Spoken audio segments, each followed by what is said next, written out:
Olá, namastê! Hoje eu gostaria de falar sobre emoções.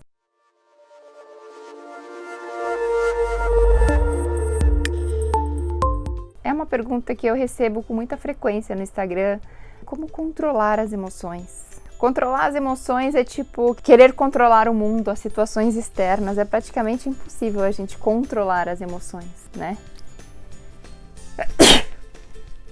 Desculpa. Ai, corona. Ai, sai pra lá.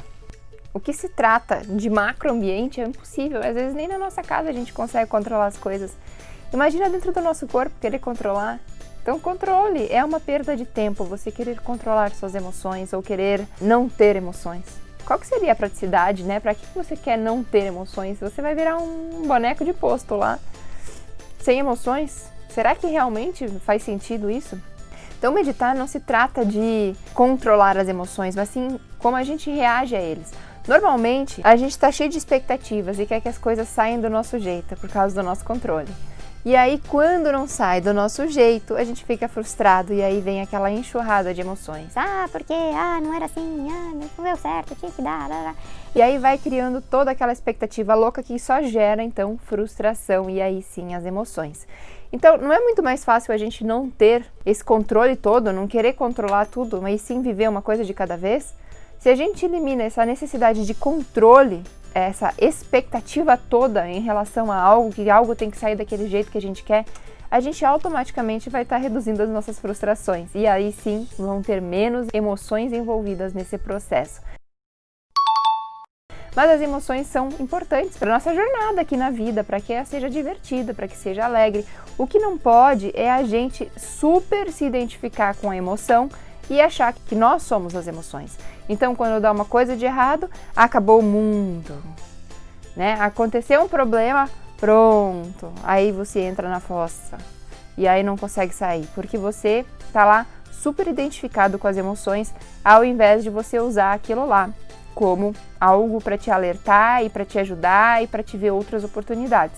Assim como o medo, né? O medo não é de todo ruim. Graças ao medo a gente não é totalmente impulsivo, não faz as coisas, não se joga do prédio, pensa 2 vezes antes. Que horror. Né? Mas esse medo, esses sentimentos, muitos são esse instinto nosso de sobrevivência. O que não pode é ele controlar a nossa vida. Aí não é legal. Então, como eu sei que as emoções estão controlando a minha vida ou não?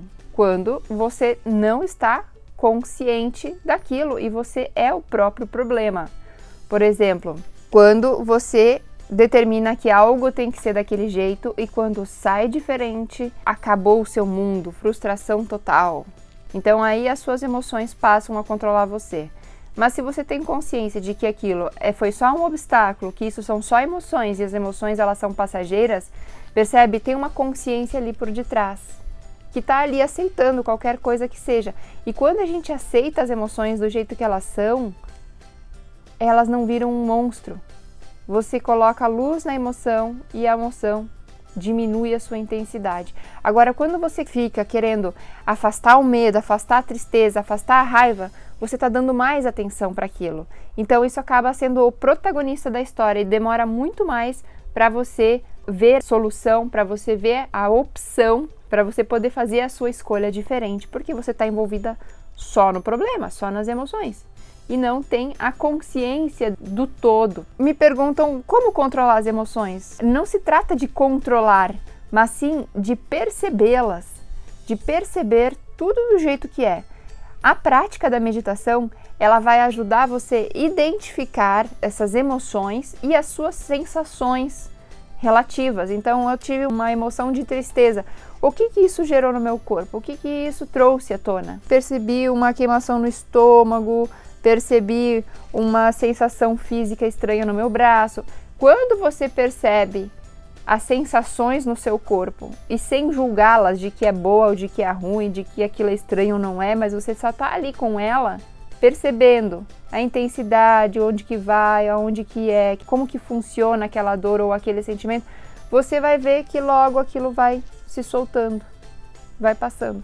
Esse ato de observar o seu corpo, a sua respiração, os seus sentimentos e pensamentos durante a meditação vão te dar também mais consciência lá fora depois de meditar. Então, enquanto você estiver vivendo o seu dia e você passar por um momento estressante, você começa a perceber o momento estressante chegando em você, o seu sangue aumentando a temperatura, os seus batimentos cardíacos, as suas pupilas dilatando, e quando você toma consciência do estresse chegando, você vai ver que você já não age por impulso. É o ato de observar o estresse que faz com que ele diminua a sua intensidade. Porque não tem nada demais com o estresse desde que ele seja controlado, né? O que acontece é que ultimamente a gente anda tão estressado com tudo, a gente fica frustrado com tantas coisas que a gente acaba indo nessa maré do estresse e não percebe que a gente está entrando nesse caos. Então, não é sobre não ter o caos ou não ter o estresse, mas como você conviver com ele, como você lidar com ele. E quando você sai da meditação para o seu dia, você se torna menos impulsivo e reativo, e sim mais presente e consciente das situações. Então é isso. Namastê.